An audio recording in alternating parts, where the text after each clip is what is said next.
Fomos denunciados polo goberno do PP de Mondariz, presidido naquel momento por Julio León, por realizar murales en defensa do ensino público galego, porque o PP teima que impedir que a mocidade se organice e se rebele contra as injustizas que deixan unha mocidade sen futuro.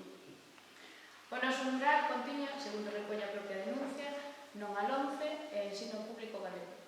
Unhas palabras que, polo visto, causan pánico e medo nas filas do Partido Popular.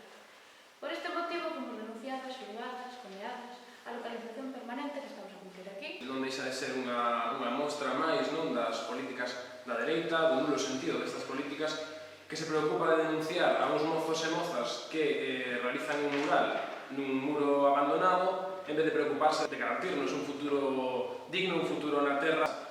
Pero temos moi claro que nin as denuncias, nin os xuizos, nin as condenas van conseguir calarnos na defensa dos nosos dereitos. Pero non nos rendimos da tregua, témolo claro, imos seguir rebelándonos contra as injustizas, temos claro que volveríamos a facer este mural unha vez, 100 veces e 1000 veces máis. Esta é a realidade que padecemos a diario. Son moitos os compañeros, como os do Condado, que cumpren penas parecidas para expresarse libremente, non?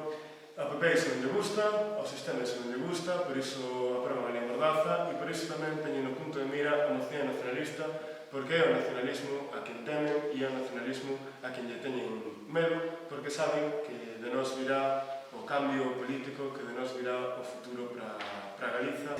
Desde o Bloque Nacionalista Galego o que queremos é trasladar o noso recoñecemento, o noso apoio, a nosa solidaridade para con Marcos, con Ainhoa, con Miguel, por extensión as compañeiras e compañeiros de Galiza Nova do Condado, por manteren unha actuación tan coherente. Desde logo, non é normal, non é de recibo que a altura do ano 2015 as amozos nacionalistas que polo delito de pintar un mural en defensa do ensino público se vexan privados de liberdade.